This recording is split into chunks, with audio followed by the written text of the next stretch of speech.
Haadha manaa kun ulfeesse. Maalii kun akkamitti ta'uu danda'a? Aadaa fi duudhaa biyya keenyaa miti jechuutii dandeessu. Garuu kuni seenaa koo isa dhugaa fi haala rakkina koo amma ani keessatti cinqamaa fi dhiphachaa jirudha.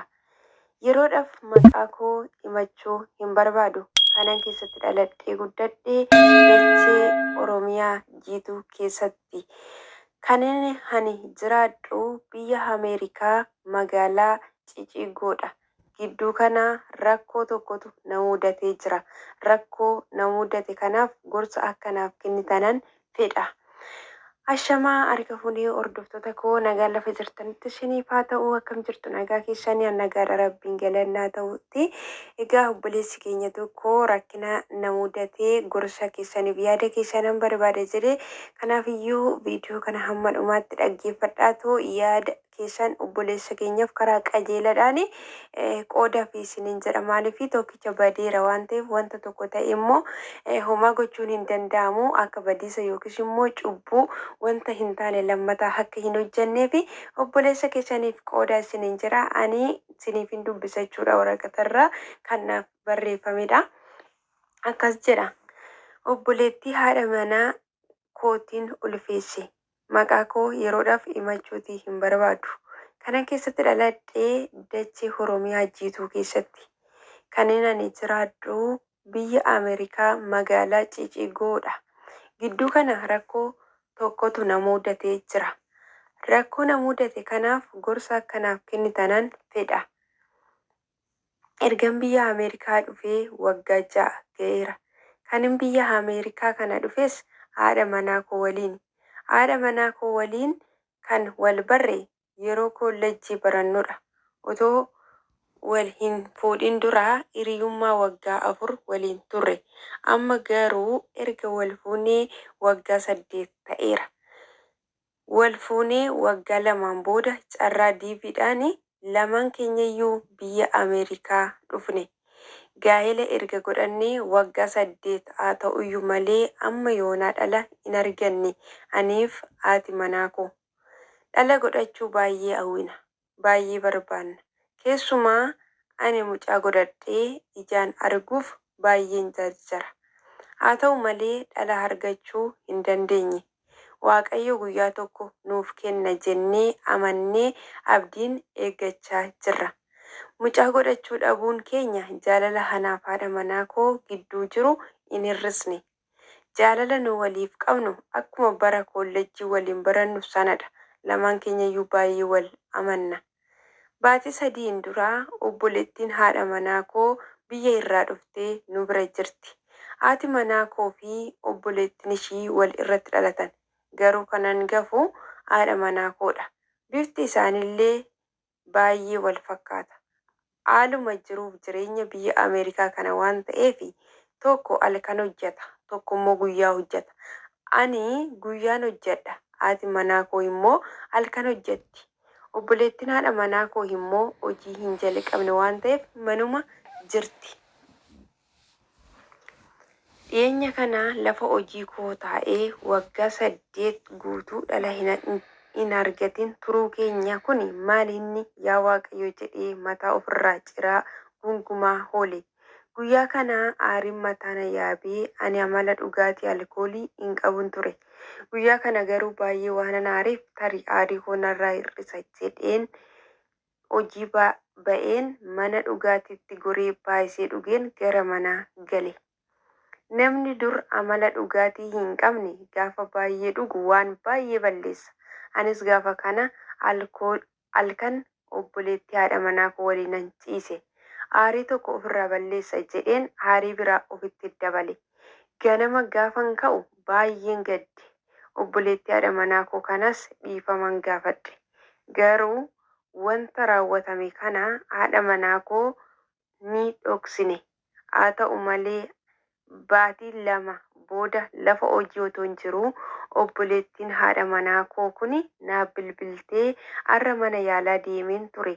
Waan sitti himuun qaba yeroo galtu naan jettee bilbila cufte. Anis naasuudhaanii hojii hojjechuu dadhabe. Hojii koo irraa ba'ee mana ga'ee Yeroo kana haati manaa koos mana jirti. Haa ta'u malee sa'aatii hojii ishii ga'aa jira. Nyaata nyaannee buna dhugnee haati manaa koos hojii ishiitti qajeelte. Kana boodaanis erga isaa sila jette natti himi jedhee obboleettii haadha manaa kootti dubbadhe. Lapheen koo garuu diq diq diq jedhee dhoof jedha. Akka hollachuus na godha. Obboleettiin haadha manaa koos dhuftee soofaa irra na cinaa teessee har'a mana yaalaa deemeen ture. Innis ulfa ji'a lamaa akka ta'e natti hime. Akkuma jetteen fuula ishiirraa imimmaan gadi roobsuu eegalte. Anis yeroo kanaa harka koo lamaan fuula koo irra godheen jilba koo irratti gadi gombifamee boo'uu eegale. Boonyee erga fixannee booda maal goonu jennee wal gaafanne. Ani mucaa argachuu kootti natti tola. Garuu haadha manaa koo waggaa 12 ol wal jaalannee wajjin wal dhabuuf deemna. Haati manaa koo fi obboleettiin ishii wal loluu deemu. Ulfa kana nan baasa moo maal goona jettee natti dubbatte. Anis ati maal yaadde jedhee deebisee ishii gaafadhe. Ishiinis waan jettu wallaaltee mee otoo si ta'ee maal gootuu jedha. Egaa obboloota koo obboleessi keenya dogoggoran jechuudha. Haadha manaa obboleettii haadha manaasaa wajjin waan hin taane keessa galee yookiis immoo obboleettii haadha manaasaa wajjin hin ciise jechuudha. Kun immoo dogoggoratti sababa alkoolii dhugerraan kan ka'e jechuudha. Waggoota dheeraadhaa fi haadha manaasaa kana wajjin hiriyyummaadhaan erga turanii booddee gara gaa'ilaatti galanii erga gara gaa'ilaatti galaniis immoo walamanuudhumaan jechuudha. Dhala otoo hin argatin biyya Ameerikaa dhufanii turtii dheeraa erga turanii yeroon hojii isaanii garagarii waan ta'eef jarri kun tara taraadha kan isaan hojjetan. Tokko guyyaa tokko immoo halkanidha. Kanuma keessaa obboleettii haadha manaasaallee biyyarraa gara ofii isaaniitti fudhatanii ishiidhaaf garuu hojiin amma barbaadamutti amma xiqqoo haala biyyaa sanas babbartutti manuma turaa jirti. Sana booddee guyyaa tokko dhugaatii humnaa ol dhugee obboleessi keenya kuni yaada akkasii yaada fokkisaa aadaa fi safuu keenya illee kan cabsu raawwatee jira jechuudha. Haa ta'uyyuu malee erga kana keessa galee obboleettiin haadha manaasaa kuni ulfa taatee mucaa garaadhaa qabdi. Kanaaf iyyuu dura balleessaa isaa balleesse kanarratti immoo balleessaa lammataa mucaa kana haadha obboleettii haadha manaa koo keessaa haa ba'umoo akkamiin godhaa jedha jechuudha. Haadha manaasaa kanas ishii waggoota dheeraadhaan wajjin ture kana gaddisiisuuti hin barbaadu jechuudha. Otoo isin ta'ee maal gootu? Ani akka yaada kootiitti garuu wanti dhufe haa dhufu malee dura cubbuu yookiis immoo wanta kana godhanii balleessaniiru. Amma immoo lammataa lubbuu balleessuuti akka hin qabne lubbuu kanaaf immoo Waaqayyo akka isaan adabu akka Waaqayyo isaan gaafatu borutti isa kana kanaaf iyyuu akka lubbuu kana hin baasne akka hin balleessine isaan gorsa jechuudha. Badiisa uumameef dogoggora uumameef wanti isaan obboleessi kunii fi obboleettiin kun gochuu qabani micayyoon illee wanta gootes hin qabdu garuu obboleettii ishee amansiisu.